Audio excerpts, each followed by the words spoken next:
This is Gaslight, Gatekeep, Girl Boss, the anime. Video game. G'day fellas, how do we feel about death games in anime?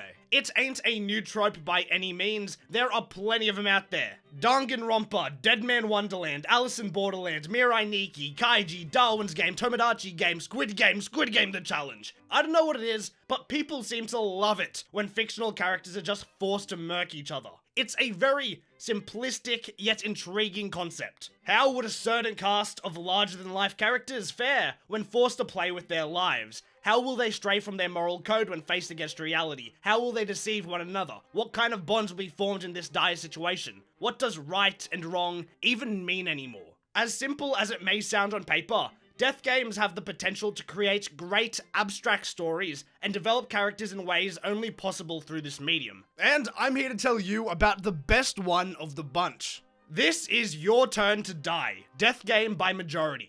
In my very objectively correct, completely biased opinion, the thing that separates Your Turn to Die from other death games is its sense of ambiguity. Your Turn to Die does a fucking bang-up job at blurring the lines of right and wrong. Our cast of characters have all been given their roles to play, and they're just trying to do their damn best with the hand they've been dealt. Because if they don't, well, that's it for them. We're in a scenario in which people will die no matter what. We're just choosing who. And so, realistically, there is no moral high ground here. Everyone is just trying to survive. You can't really blame them for what happens. When you're that desperate, what else can you do? It's a fine balance. These characters have to juggle their personal senses of morality, as well as each other's lives. Above all else, they have to survive, but at what cost? Fixate on that one goal for too long, and you'll become someone else. It's in times like this, though, that characters shine, when they're pushed into a corner and forced to act. And so, you just have to keep on trucking, until it's your turn to die. You're scared, huh? A little unprepared was the first thing you ever felt despair. Was a tough life where nothing but fuck ups, so suck it up, nobody's love here and nobody cares. Put a mask on, so no one sees the fear. Keep on laughing until the point of tears. Is it painful? No, I really can't say this happiness painful.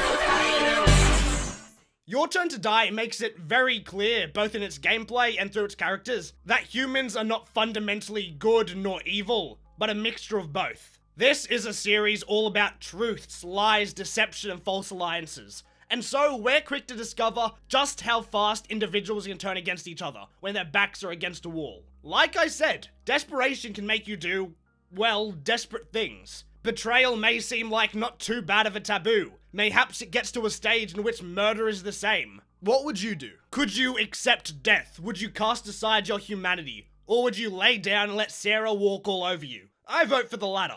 Yes, this is our MC, Sarah Chidowin. That skirt is fucking absurd. You know, she's just your everyday anime high school Joe. No, actually, that's this guy. Sarah and Joe are the bestest of friends, but on one very fucking shitty night, the two find themselves abducted and stuck in this death game of involuntary participation. Fucking A.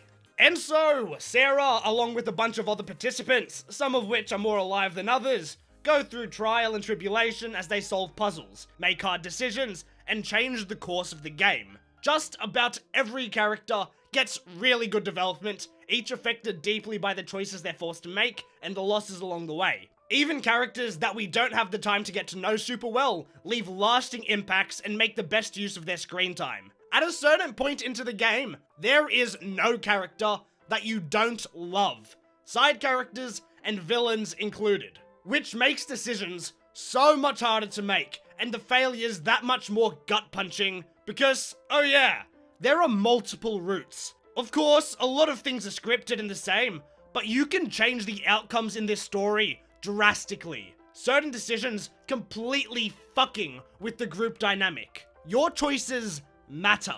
And another factor that makes these characters even more endearing is the fact that they feel real. Unlike most, Your Turn to Die's cast are just a bunch of unfortunate randos. Not some ultimates, not a bunch of criminals, not some superhumans, just regular, unlucky, naive people. And this really helps to immerse you and feel for them, especially as they act in a realistic manner. Deaths in this game hit like a truck. Through the ambiguity of Your Turn to Die and the balance of the cast, It really feels like we're just observing human nature. All these people of different walks of life providing unique perspectives on the situation and acting accordingly. Your Turn to Die actually tackles quite a few philosophical questions throughout the game and does so really well. So we actually have to think about shit, and climaxes don't amount to simply, "Oh no, they died."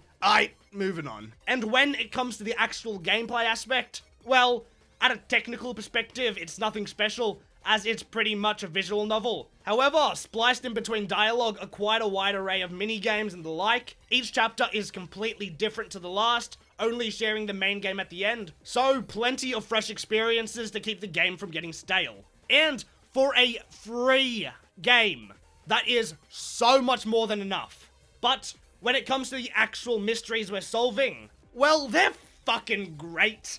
Your Turn to Die has genuinely interesting and difficult to solve mysteries with insane plot twists. They don't hold your hand, and they make sure every answer is satisfying. Hopefully, still waiting on quite a lot of them. But oh me oh my, do I have some theories a-brewin'. From the overarching narrative to the most minor of details, everything in this story is intriguing. I'm telling ya, this is sick. Though the game is a bit of a time commitment, it is well worth it. And if you're still not convinced, the first chapter of the game has been adapted into a manga. So if you just want a taste before diving in, you should check out the Your Turn to Die manga. Again, covers the game's first arc, and it's only like 30 chapters long. Unfortunately, the story is not yet finished. We are still waiting on part 2 of the final chapter, but it should be coming out sometime relatively soon. Hopefully, maybe.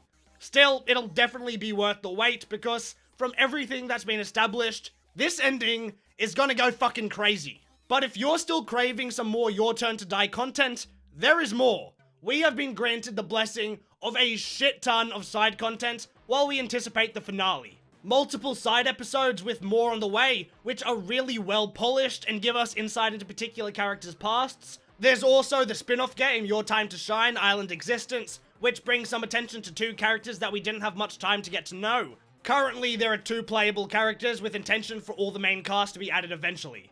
It's hours of extra content, multiple endings, and heaps of gameplay, taking on a more of a resource management survival game with VN elements. Instead of being forced to watch each other die, they just have to work together to survive 30 days on a remote island. And so, we forage for resources and food, build up a stronger base, fend off enemies, and get to know our allies.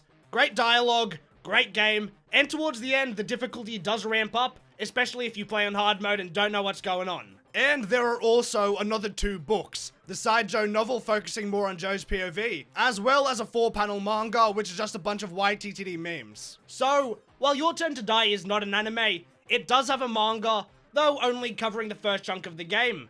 It is close to fuck enough. It's a Japanese visual novel, come on. Also, it's free. $0. Free. But please still support the paid version on Steam. Therefore, it's going to get a big ol' beautiful 9 out of 10 on the Cody board. Damn, that's a lot of 9s. That's about it. See ya.